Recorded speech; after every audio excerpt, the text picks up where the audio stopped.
I mean, I was watching the previous segment, and I was thinking to myself, so I am the daughter of a Puerto Rican woman, a Dominican man, and the stepdaughter of a Cuban man. So Puerto Rico citizenship still issues with America. The Dominican Republic we're undocumented. My father got deported, and my stepfather, of course, seeking asylum here in America from Cuba. And I talk about all of that stuff because I feel like there's a big section of the population of this country who doesn't see a reflection of themselves. And I like to bring light, and through comedy, sometimes those tough subject matters land a little easier. Right. They're both people who feel that they have never had their experience reflected back at them. And they're people who just haven't lived that life, right? And so they've talked about all of these things in a policy way, or they've watched the news, but to bring lived experience to it, it makes it real, it makes it different, it builds connection. And all of your work, I would argue, Ada, has been very political. It may not always be capital P, Donald Trump, Democrats, Republicans, political, but when you talk about your life, when you talk about the things that you have been through, I see that all as political commentary. Where do you see comedy allowing you to connect in a way that everything else, analysis, standing on your soapbox, doesn't translate? Well, I think you and I both are political statements, right? We are all revolutionary acts just for being present and doing what we're doing as women, as Latinas, people of color, people that come from, ancestors who had to fight their way here and to their freedom. So, comedy is just a space where it's very interesting sometimes the reaction that I would get in comedy for speaking about some of the things that I talk about when one of the most famed comedians, George Carlin, who's one of my heroes, did it with frequency and without apology and was always lauded for it. And then here people will tell me, hey, stick to comedy. Why are you talking about this stuff? But I think I believe comedy is unity. And I think that sometimes people will come up to me after a show and say, I never thought about that, because it's disarming. It's not an attack. It's a statement. And I like to make people laugh and think. To me, both things have to coexist. I'm not a jester. I'm not there to provide, laughs for people so that they can laugh at me.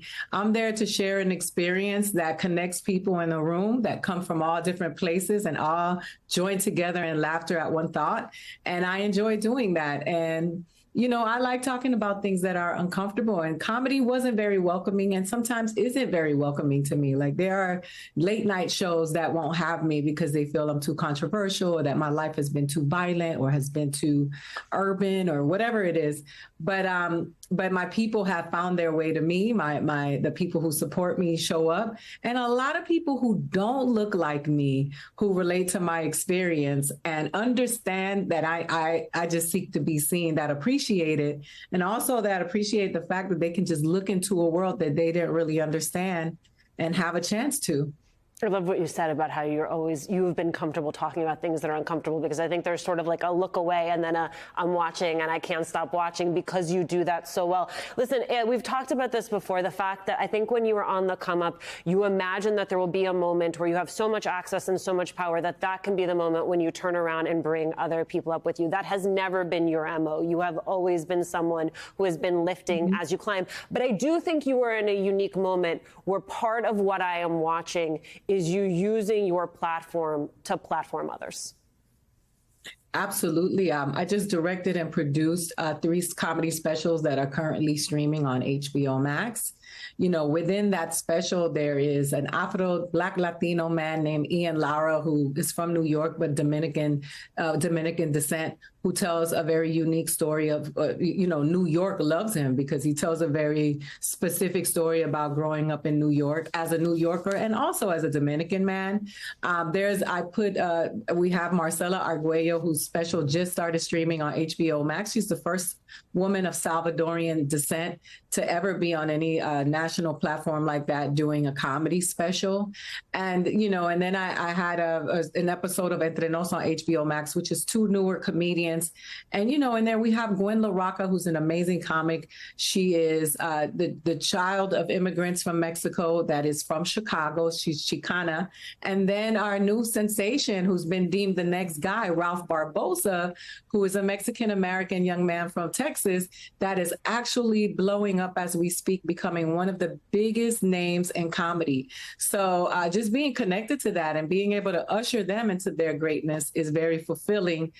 And, you know, I think it's part of my artistic process. For me, this is about creating, you know, this spectrum of great art, not just about fame and, you know, being photographed by paparazzi.